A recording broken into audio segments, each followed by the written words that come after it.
Welcome to a new syntax class. Last class, we started doing tree diagrams of embedded sentences.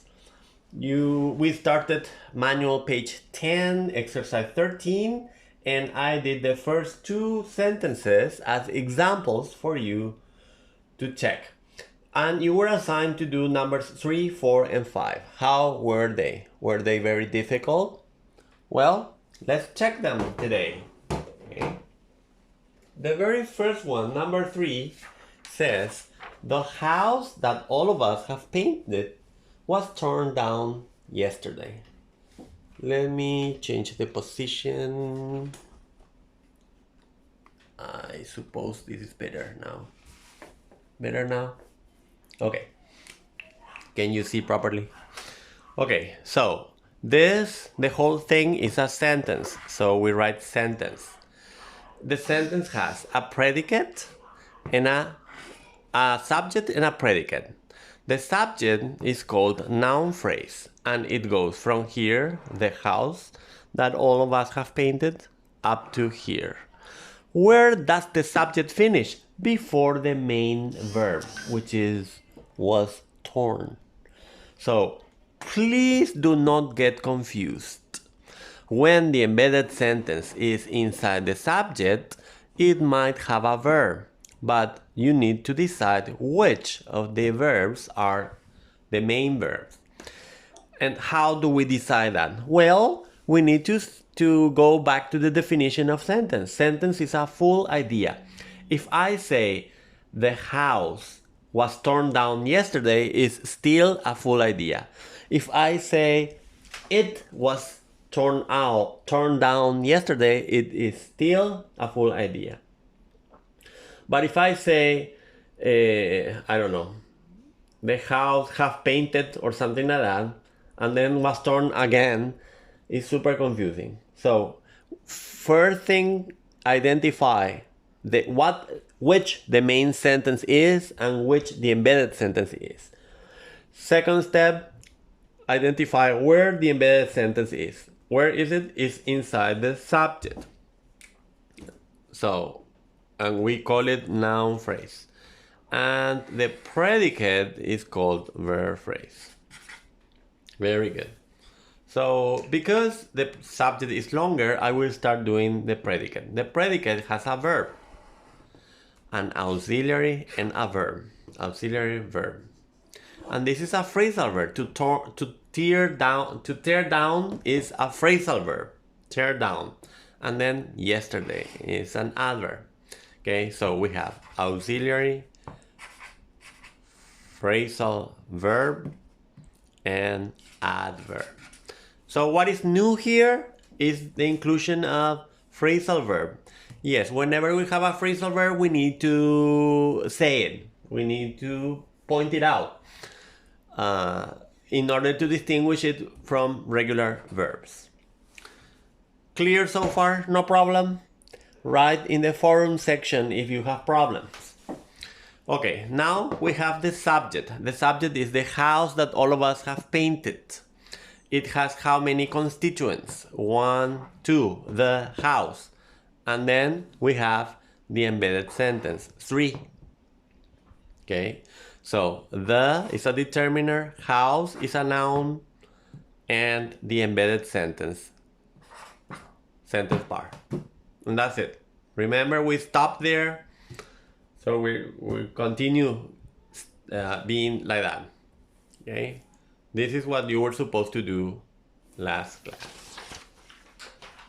Second, number 4, an unusual issue was brought up by the school board when the academic year started. This is a sentence. It's a complex sentence.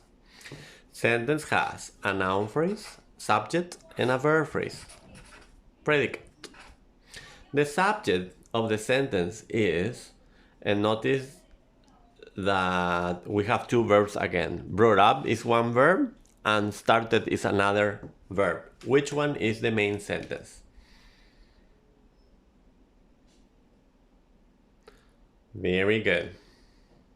Very good. Brought up is the main sentence. Why? Because the embedded sentence is most of the time introduced by a complementizer, a relative pronoun, when. If you take a look at the previous sentence, here is my relative pronoun.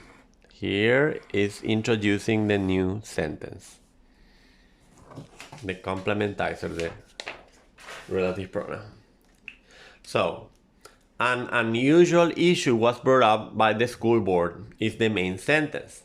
When the academic year started is just extra information that we don't need necessarily. Okay, so I'm going to start where. Where is the embedded sentence? Is it inside the subject or inside the predicate?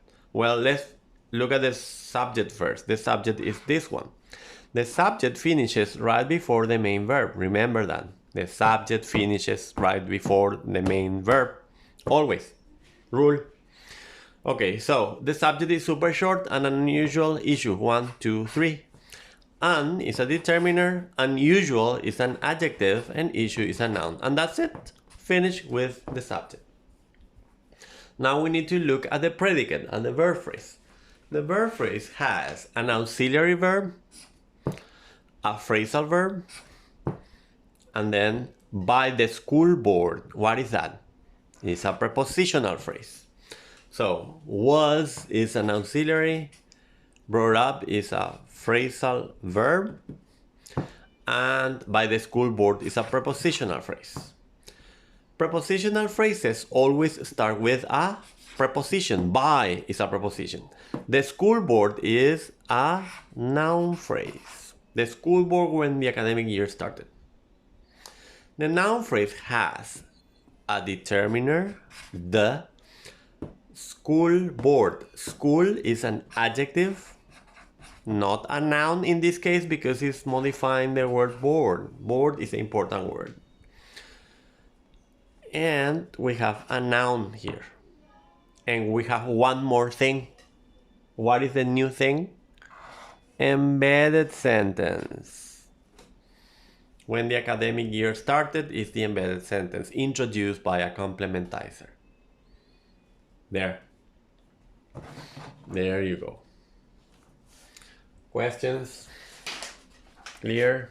Let's continue. Number 5 says, you need just 2 ingredients to stir up the citrusy dressing that's drizzled over this fruit medley. And is the last one here. So, this sentence has a subject and a predicate. So it's a sentence and it has a subject, noun phrase, and a predicate, verb phrase. Now, my subject is you. That's it. The subject finishes right before the main verb. You need. Okay.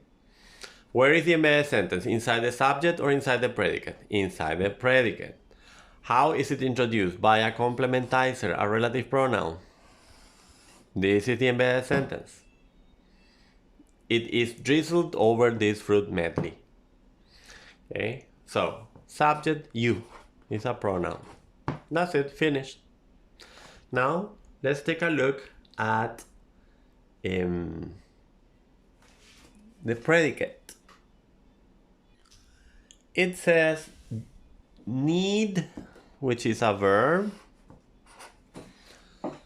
just 2 ingredients, which is a noun phrase. Verb plus noun phrase.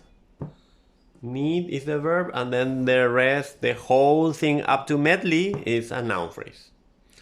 Now, the noun phrase has just 2 ingredients. We know 1, 2, 3. Ingredients is the noun.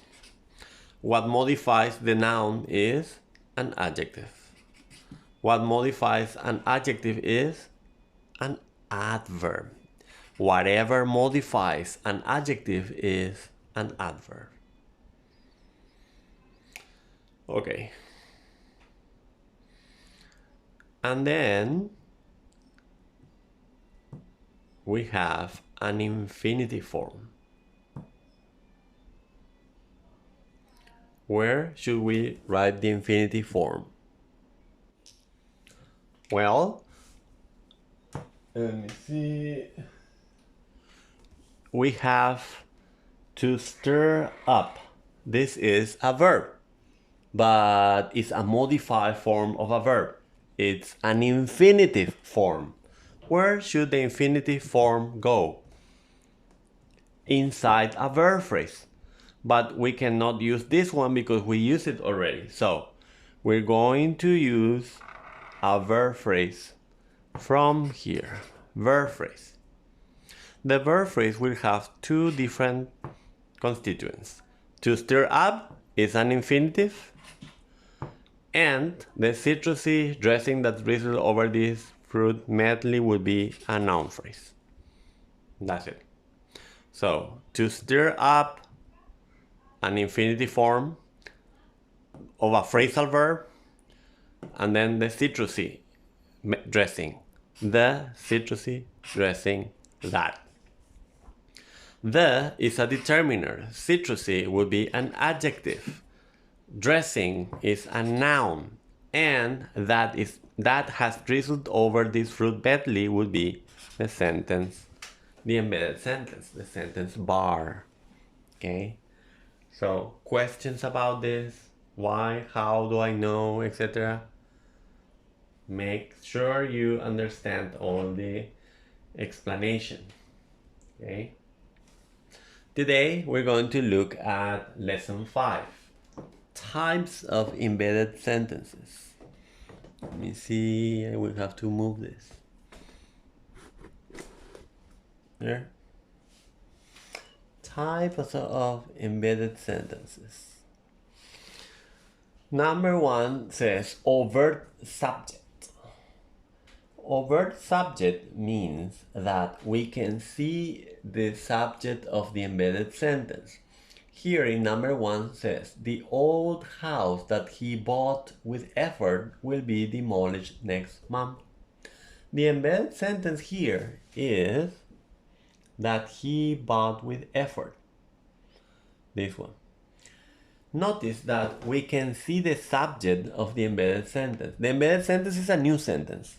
So, he bought with effort is a new sentence. He bought it with effort, like that. But we don't have the it there.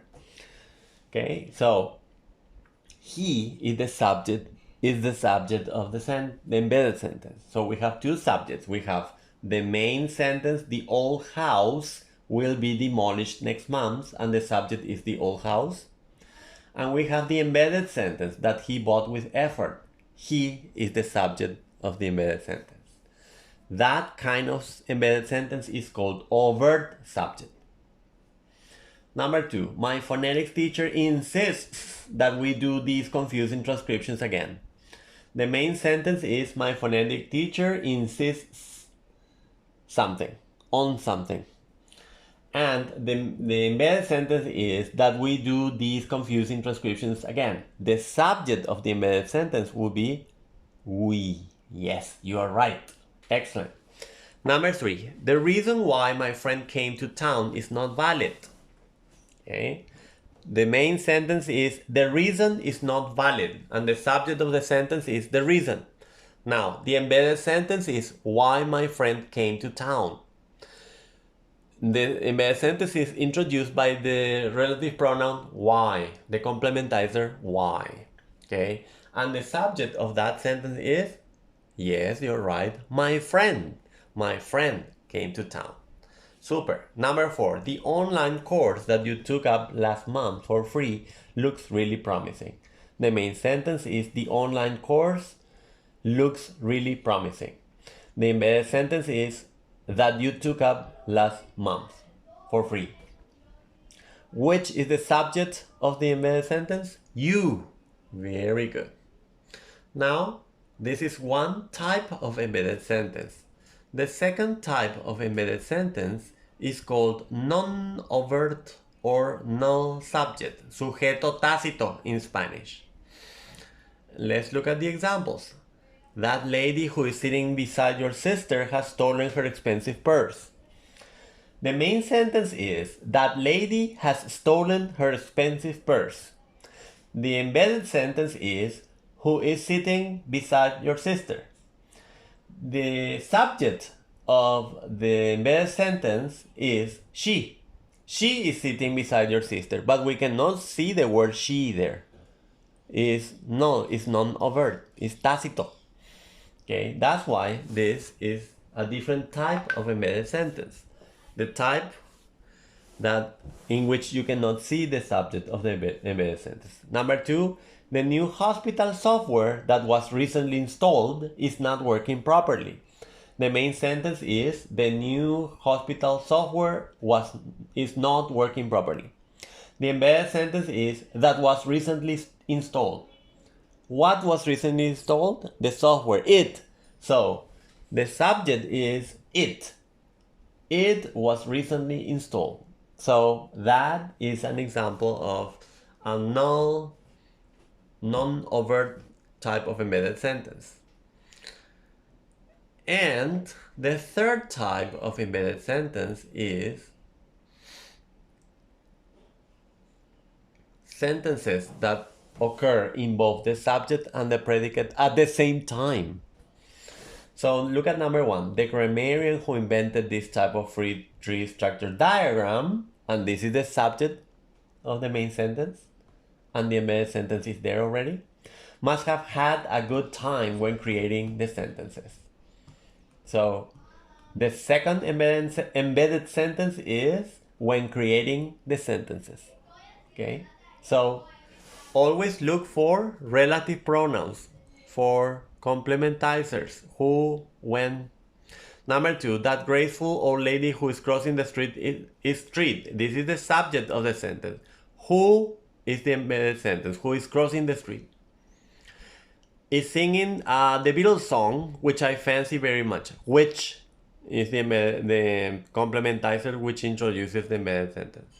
His dry markers, which were left on the wooden table, have fallen into that hole where the mouse lives, where introduces. So we have embedded sentence in both the subject and the predicate. Tomorrow we're going to do 3 diagrams of all this. So let's have fun. Goodbye. See you.